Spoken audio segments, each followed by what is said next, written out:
everybody. This is Joshua Hatton with One Nation Under Whiskey. I am joined today and again for the first time this year in 2026 with my good friend, my business partner, the Dear White Walker, the Wizard, Jason Neal, Patrick Harris, Johnston Yellen. Happy New Year, Jason. Thank you. Happy New Year to you. Happy New Year to listeners who I didn't get to wish a Happy New Year in the last episode, which was a cracker. I have to say, if somebody out there has not read Opening the Case, they absolutely must. Justine's book on the Pattison crash is fantastic. I read it over winter break. It's so incredibly well done. And she takes what could be a dusty historical retelling and makes it so active and so engaging. And I thought while I was reading it, this is a page turner. Like, I really am eager. Like, it's the Pattison crash, right? We've talked about it, for decades, for a century. Yeah. I knew so little about it. There was so much to learn about it. It was so well presented. Yeah, and this is not just, for the sake of the podcast. I already texted Jess and said, Jess, what Justine did in that book was phenomenal. Absolutely phenomenal. So please, listeners, go back. If you haven't done so, listen to the episode with Justine, but also get your hands on a copy of the book. It's one of those books I was reading it thinking, who can I gift this to? Like it's that type of book where you're like, who would really, that person would really enjoy this. I have to get them a copy of this. So yeah, I was really taken by it. Kudos to Justine. Fantastically well done. Wow. That is a ringing endorsement because Thank you don't always say nice things. Well, I say honest things. I say truthful things. There you go. Yes, that is true. That's you don't always get what you want. We learned that from the Rolling Stones decades ago. Justine's book was the first book I read of 2026. I read it on January 1 and thoroughly enjoyed it. So I think I closed out 2025, 77 books read, I think, for the year. Oh my gosh. And then, And so we're about halfway through January. I think I'm 4 books into 2026 now. So working on my 5th. So. Wow. Amazing. Really well So just done, to say, man. there is context, right? It's not the only book I've read in the 2020s. Yeah. There's a few books getting read alongside it. So kudos to Justine. Loved it. Really impressed. Really impressed. Very cool. Very cool. So listen, we've got a few things to cover here. Really, one of the most important things is we're going to be drinking whiskey. Always important. It's really important because it's early in the morning, and there are a few things better than sipping on some whiskey early in the morning. And I've been looking forward to drinking this whiskey with you. Same. I had heard about this particular whiskey a few months back, and I was kind of surprised by it. But though I shouldn't be, right? It's the Bruichladdich, the Laddie Rye, and then you told me, oh, Joshua, I got a bottle of this, and I said, okay, all right, I need to get a bottle, and go ahead. No, I was just going to throw in for today's tasting, each of us is opening his own personal bottle here. These are not samples from Remy. These are not samples from Bruichladdich. These are not samples from industry friends. These are our own bottles. Yeah. In doing a little bit of research for today's episode, the press release for this bottling went live November 5th of 2025. I thought this had come out earlier than that, and I just simply slept on it. But the big announcement for this was November 5th of last year. So we're only two and a half months into the launch of this actual bottle. Oh, that's funny. Yeah. You thought you'd slept on it as well? Well, I did. You know what it is? It's, I think because we're in the industry, we'd heard about it earlier than that. And so therefore I just thought it was more of a known commodity. Right. Well, their experiment started in 2017, so we've been hearing about maybe the potential for Laddie Rye for 8 years.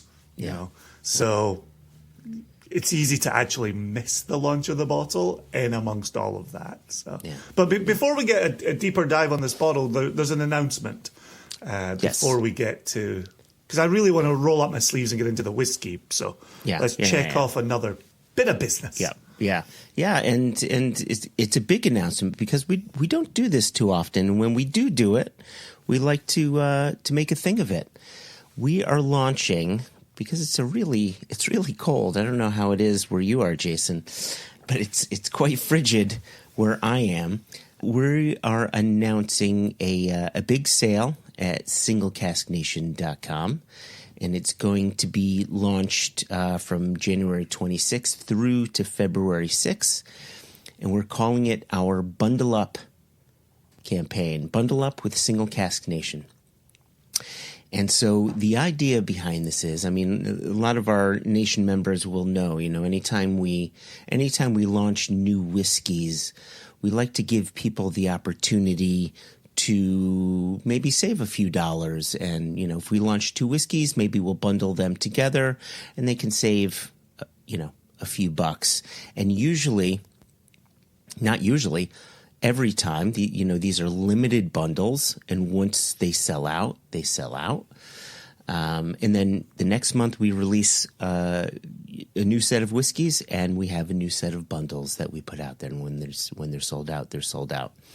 This time around, because we're not releasing any new whiskeys until March or so, we wanted to take advantage of January and February and give nation members or anybody who happens to come onto the website who wants to be a part of the nation and grab some bottles. We wanted to give people an opportunity to get some savings, to maybe grab some bottles that they've been looking at. And so we've developed 8 different bundles for people to look at, 8 different opportunities to say, I've been looking at these 2 bottles. I've been looking at those 2 bottles. I've been looking at these 2 bottles. And so the idea is, I'm going to put this little banner up on here. The idea is, go to our website, drop a bundle into your shopping cart, you'll get 10% off. Drop another bundle into your shopping cart, and it automatically jumps up to 15% off.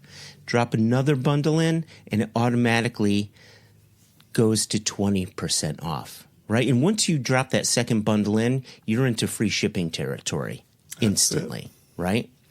And so people will have between January 26th through to February 6th to take advantage of that sale. 2 whole weeks. That's not so bad. Yeah. Just over my shoulder here, I'm showing off the new releases. This was November, and then we did the big Lafroig release in December. And so, Auchentoshan is out there, Linkwood's out there, Loch Lomond is out there. Like there's some really fun things. Gosh, you and I were talking about this the other day. There's a Glenkinchie. There's a Glenallachie sitting on the website. Right? A Glenallachie, one of the hottest brands in America right now, sitting on our website, single cask strength. So there's going to be some fun to be had. Yeah, if you're a long-time supporter of the nation, tell your friends about it. Great time to get them involved as well. As you say, Joshua, add in a couple of those bundles, get the 15%, get the free shipping. There's a lot of rewards going on there for supporting the nation, grabbing some bottles. And at the end of the day, amazing whiskey comes to your house and you get to be the toast of the town, opening up Single Cask Nation at cask strength, often in some very interesting casks as well. So always cask stories to be told round about these bottlings as well. So really, really exciting. I love it when we can put a few dollars back in the pockets of the nation. I love when we can bring new people into the nation. I love when we can celebrate good whiskey. So all of that is to the fore with Bundle Up. You were asking about the weather here in Virginia. Mornings are starting out in the mid-20s. That's Fahrenheit. Afternoons are getting into the mid-50s, which is Fahrenheit. So, and then the other day it was mid-40s and snowing. So, Wow. Wow. you know, you hunker down, you pour your coffee, you pour a dram, you see where you get to. But a day's a day. It's pretty wild stuff. Yeah, the last thing I want to add to this is we want to make it easy. There's no promo codes. You just drop the bundles into your shopping cart. Love it. And it happens automatically. Love it. So, easy breezy, lemon squeezy. There you go. Speaking of hot commodities, you mentioned it earlier, the Laddie Rye. Look how smart Bruichladdich are. Look how smart Remy are. They've done away with the neck pour. They've eradicated it. I purposely did not open this bottle so I could show viewers, can't show the listeners, but I am showing the viewers, unopened bottle, not a drop of liquid in that little tiny squat neck. Can I argue they may be following suit? Because we do not have whiskey in our neck either. I think It gets controversial when you say things like following suit. Now we got to go to the record. Now we got to see. And I feel like the Bruichladdich have had their shorter bottle longer than we've had our shorter bottle. But, you know, Americans don't let the details get in the way of a good claim. So they also don't let sovereignty get in the way either. So here we are. You know, we are the sovereign single cask nation. So. You know, I was doing a little bit of research, you know, before we got on here. So I wanted to see, you know, who else is doing rye whiskey in Scotland. And I was surprised to see it's not just Bruichladdich. I mean, we knew that J&amp was producing rye whiskey for a while, but not really releasing any. J&amp, of course, being a Diageo distillery, producing whiskey for the Johnny blend. And they actually released their rye whiskey. I think they call it the J&amp Daring Rye. It's an 8-year-old rye, part of the Diageo special releases. So that's another one for us to be looking out for as well.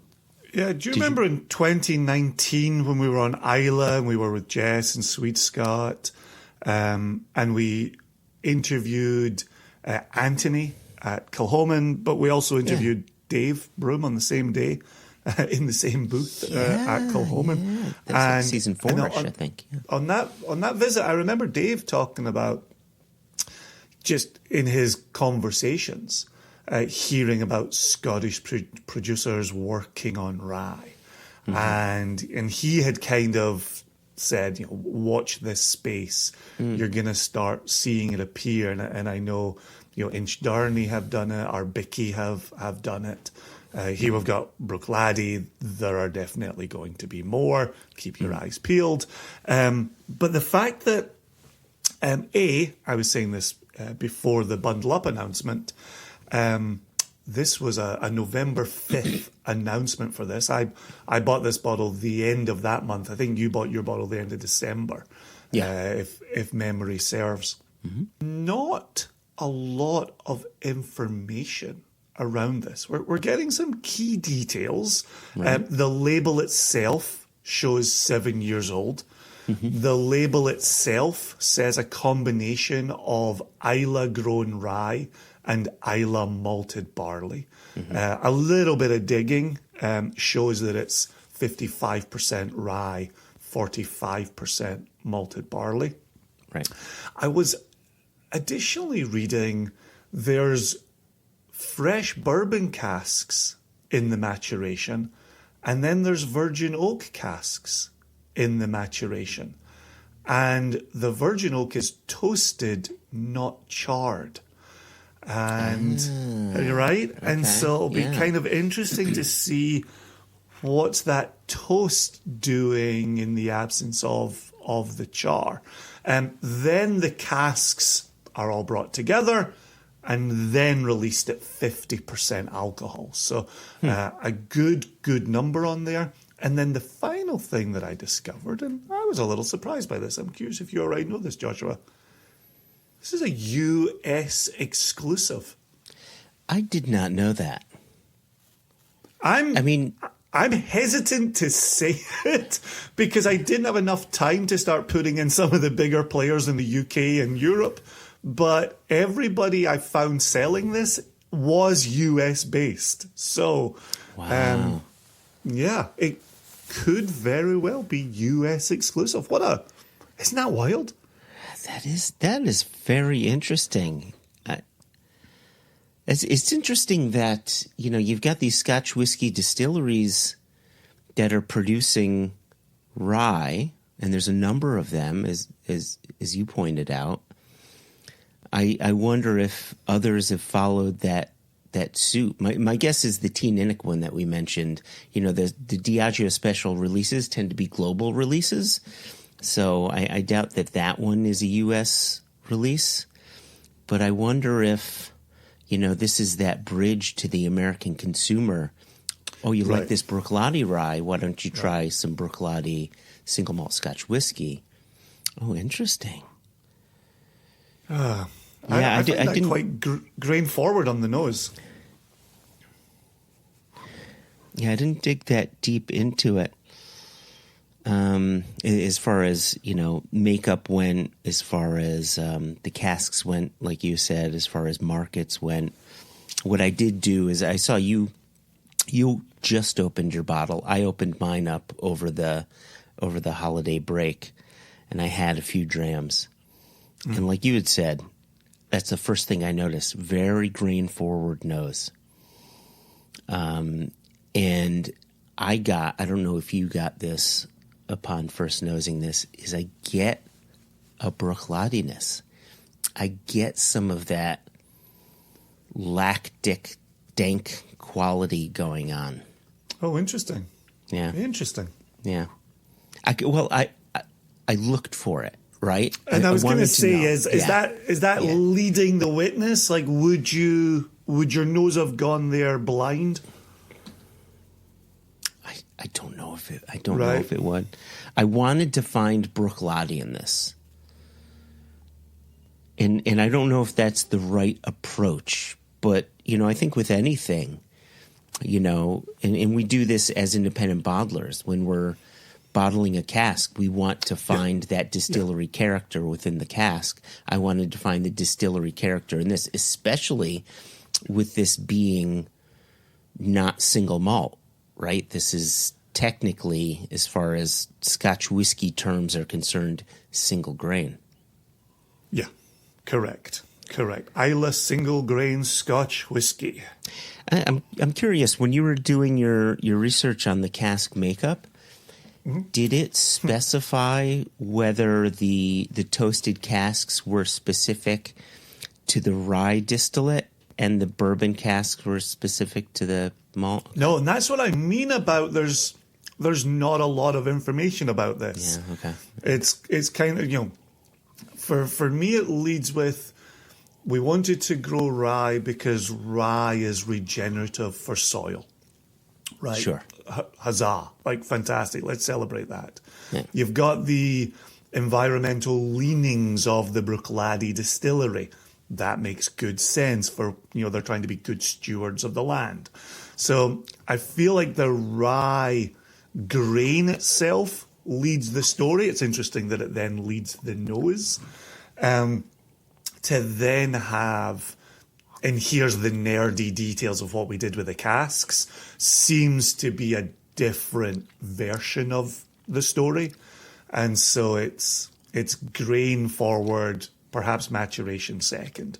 Even the fact you have to do a little bit of that dive. And I may have seen the 55-45 in a press release. I may have read it on a blog who got it from a press release. Yeah. Speaking of Old Broomy, I was reading his Hugmanay post, his December 31 post on his blog. Yeah. And he talks about, what's AI doing for us? And spoiler, not a lot.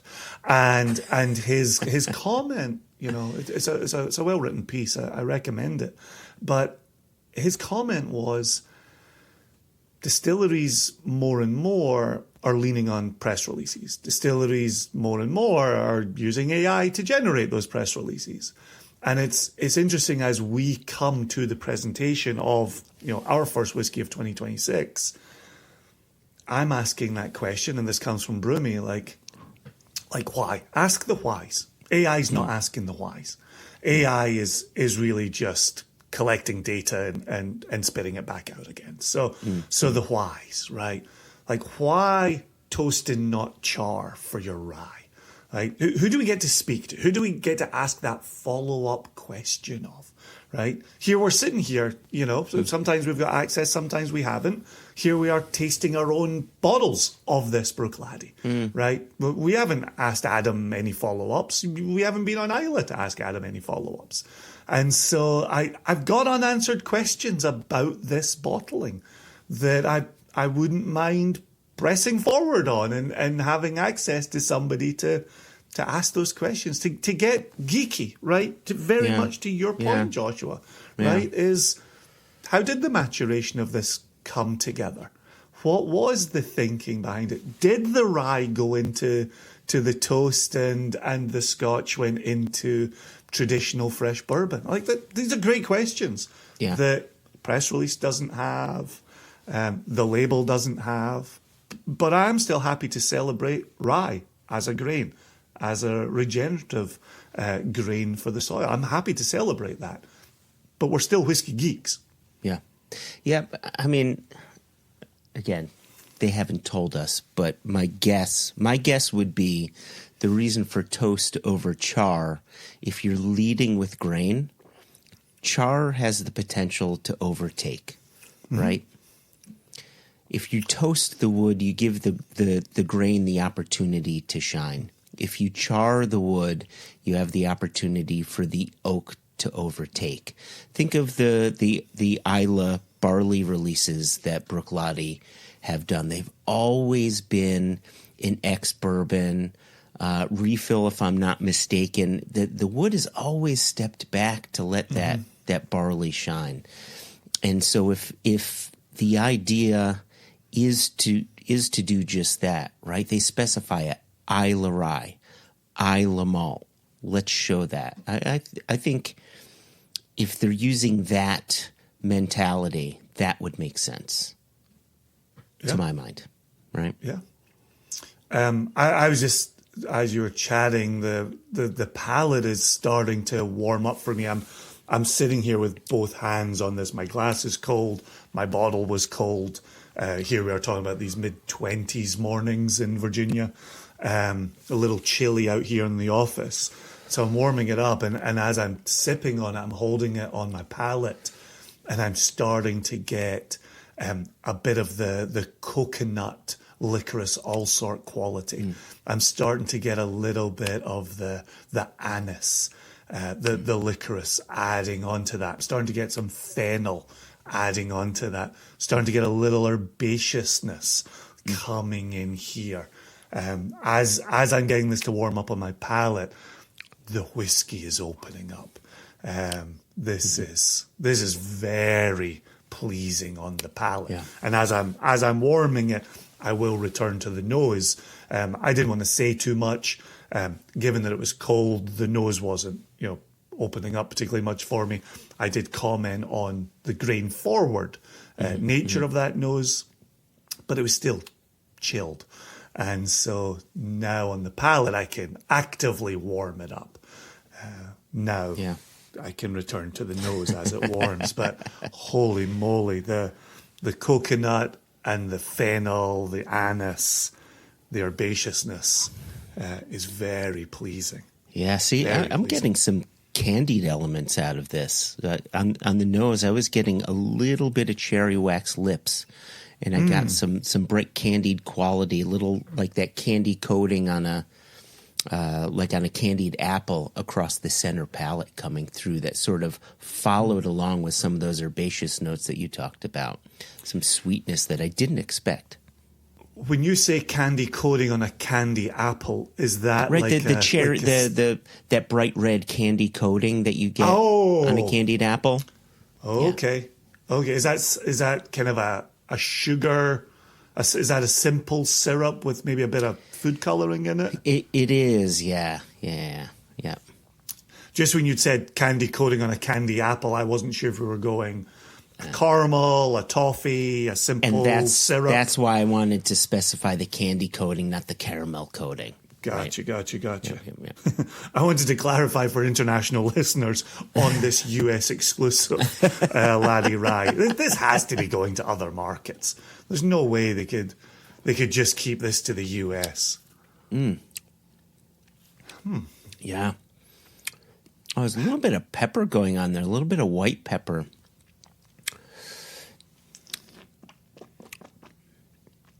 %50 makes this nice and easy. Oh man, yeah, this right. Yeah, I keep turning it. Actually, it sits a little flat in the glass. It's not, even as I'm kind of, getting the bubbles. Even at the 50, maybe for being 7, right? Those bubbles dissipate pretty quickly. They fall away quite rapidly. And so I'm looking, I know it's a quality that you particularly like, is that effusiveness, the effervescence on a palate. And I'm finding this to be quite flat. There's a bit of a hum to this, a singular hum on this. I also get a green wood quality on the nose. And I think the green wood can be a bit of that rye grain coming through there, more so than cask, even though I'm saying the word wood. Yeah. It could also be the toast versus the char if it is the wood. Yeah, it's interesting on the what you mentioned about the press release. They mentioned, obviously, malted barley, but they don't mention a malting process on the rye. Right? And then when I was doing a little bit of research on some other distilleries that are producing rye whiskeys, if I read correctly, Arbicky's doing unmalted rye. Okay. Where Inchdarney looks to be using malted rye. Okay. Right? And so it's nice to see that some of these distilleries are kind of playing around a little bit, similar to what we're doing here in the States. And, one of the things that I thought about is this seems to be kind of a newer phenomena, across these past 7-8 years, right? Laddie's releasing this at 7 years old. Tianinic is releasing an 8-year-old rye whiskey. Arbicky, Inchdarney, right? These are newer distilleries releasing rye whiskeys.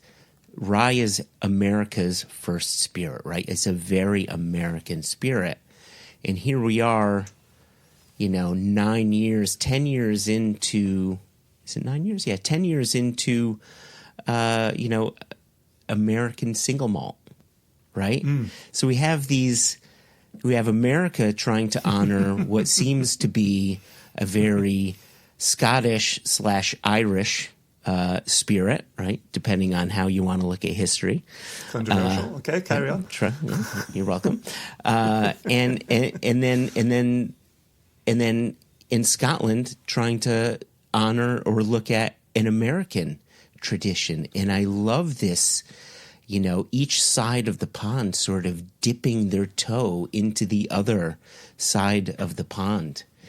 And I don't know where that's coming from. I don't know if it's, gosh, I don't know. I don't know if, like your point earlier about, is this a U.S. release only, shattered my original thought. My original thought was, we're now trying to show single malt to Americans. Here in the U.S., we're making an American single malt to show Americans how cool single malt is, and now you should try Scotch single malt. But with this potentially being a U.S. release only, kind of shatters that idea that I had in my head. You know what I mean? Of hey, Scottish people, try rye whiskey, and now try the American rye whiskey as well. Yeah, I think an aspect of it is established markets, right? If you're sitting in America and you're watching, the burgeoning single malt Scotch world in your territory, and you're like, I want some of that. I want some of that action. Like, I like this 100% malted barley product. Sure, of course. I'm going to go make some of that. I think if you're sitting overseas and you go, there are rye markets in America. If we're going to make rye because rye grain is good for the soil, wouldn't you want to sell it where rye's already established, right? People are at least interested in a new rye, or here's that Scottish rye, as a part of it. The other group that comes to my mind is thinking about the Harrises up at Catoctin Creek, who famously doing Catoctin Creek rye, but their inspiration was visiting Glenmurray, Scotch distillery in Elgin. And we're like, ooh, I'd like to distill, but what is our natural grain? What is the natural story for us to tell around distillation? So I think you've got as many stories as you've got distillers and distilleries. But as you say, fun to see Bruichladdich dipping a toe into another category and seeing what perspective they can bring to that. Really tasty. And I'm having a moment here where I'm getting very excited because on the finish I get a quality that I don't often get, but others do. I have the finish being quite minty, almost like a nice kind of spearmint. Like there's a freshness to the mint in the finish. Oh, I can see where you're going with that. Oh, for sure. Yeah. I mean, I think you hit the nail on the head from the get-go with the overall herbaceous quality going on here. And obviously, a mintiness falls well within there. A brighter herbaceousness. Yeah, that's nice. I think overall this tells a really fun story. My palate is still going towards some of those candied notes. I'm still getting some of those cherry lips on the nose. I'm still getting some of that like nice sort of like when I said the candied part of the candied apple. It's almost like a juicy sweetness too. Like there's something. Like I want to sink my teeth into it. It's not just hard candy. It's the flavor of it, but there's a juiciness to it as well, right? So you have that sort of offsetting or balancing the overall herbaceousness to it. There's a nice balance to this, which I quite like. Yeah, I'm sitting here thinking, and I'm back to kind of where we started our conversation about if one were to taste this blind. It's not obvious to me that it's 50% alcohol. And I might be splitting hairs, but if I was to taste it blind, I might wonder 48, I might wonder 46. And it's interesting because I'm looking for a little more texture across the palate here. And I wonder if that 55% rye has taken away 55% of my beloved malted barley. And I wonder if right, I'm wondering where that mouth feel has gone. I held this up and said it sits a little flat in the glass. It runs a little flat across the palate. But what I am thinking is tonight I want to make a Black Manhattan with this because I think that's where the 50% will shine. And so 2 ounces rye, 1 ounce Amaro. I used Chiacharo, which is beloved. Chiacharo is great, yeah. Ever since Gabby introduced me to it at Mixing Glass. And then dash of orange bitters, dash of Angostura bitters. And then I have it stirred over a large rock with a couple of brandied cherries. That's my Black Manhattan. And I'm so partial to them. And I'm curious to see where does the 50% go here? What role does the Islay malted barley play here? to that kind of candied sweetness that you're talking about. How does that play with the Amaro in there? Like, this is, you can tell I'm getting quite excited about my evening dram. But I only have a cocktail at the end of a good day, so I need this to be a good day, or I will not allow myself to have my evening cocktail. So, so you're saying, Hatton, don't fuck it up. Don't make my day a bad day. And when I see Jess shortly, I'll be telling Jess the same thing. Don't get in the way of my Black Manhattan on the stroke of 5 p.m. Really quickly, there's an overall drying quality to this, not astringent in any way, but an overall drying quality. Do you think that sort of talks a bit to the flatness that you're experiencing? Oh, maybe, yeah. Maybe. I think it's that white pepper that you were talking about. I think there's also kind of a ground grey pepper in the conclusion of this. I think, I think some people would probably talk about baking spices at this moment. I think there's this sense of, I've just given myself the thumbs up for all of yours. I think there's definitely the rye landing the plane here that has that kind of quiet, drying rye toasted oak thing going on. Very tasty. A lot of room there. I don't think we mentioned it along the way.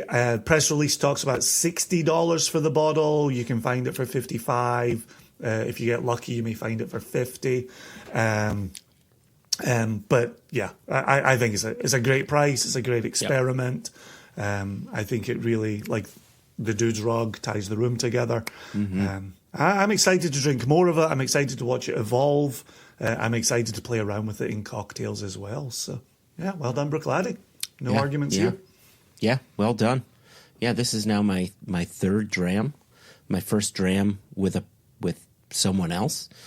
And it's nice to experience this with you because I'm able to find things that I hadn't to. Right. So thanks for dramming along with me on this. Red apple skins on the nose. Do me a favor, when you have a moment, send me the cocktail recipe to your Black Manhattan. I'll put it into the show notes, and I'll put it into our notes here. When I post this into Facebook and to our various places, so that our listeners and viewers can make this, whether it's the Laddie Rye or we've got some ryes as well that we do. It's I think you've made me your Black Manhattan Rye. Is it the Black Manhattan Rye? Black Manhattan. Anyway, I'd like to put it out there for others to try. Can do. Okay, cool. So listen, I need to get you out of here because you have meetings to get to. Thank you. I have meetings Only to good get meetings. To. I have a root canal to get to. That's a meeting I don't want to get to. Yes, you have. I'd take some Laddie Rye afterwards. Rub it on your gums when you're coming out of there. See how that feels. So just a quick reminder again. January 26th through February 6th, we're going to have our Bundle Up campaign at singlecastnation.com. And one bundle gets you 10% off, two bundles 15% off. Drop a third bundle into your shopping cart, automatically 20% off. No promo codes. Shit just happens. You get money off. Bottles go to your doorstep. Happy days. For the listeners, for the viewers, thank you. If you subscribe to our YouTube channel, thank you. If you don't already, please do. Click the button below. Click the little bell below to be reminded of episodes. Please ask people to join in. Please tell your friends about our Bundle Up campaign. I mean, we really don't do sales too often, so take advantage while you can. And then lastly, for those that did listen to our episode last week, we all heard from the ice cream man, his wonderful email discussing our Lefroy 25. Since then, we've received a couple other emails, and I would urge people to do the same. Send us some emails, info@singlecasknation.com. We love hearing from people. And when we can get to reading emails on our episodes, we definitely will, and we definitely do. So Until the next episode, which we've got coming up, we should have our year in preview, our annual year in preview with Susanna Skyver Barton, always a favorite around here. Yep. And until then, Jason, I guess, cheers to you. Cheers to the listener. Cheers to Bruichladdich. Yeah, cheers indeed. I've nearly crushed my hat and pour. Thankfully, we have made it past 9 a.m., so I feel better about myself. Cheers, everybody. Cheers. Happy New Year. Happy New Year.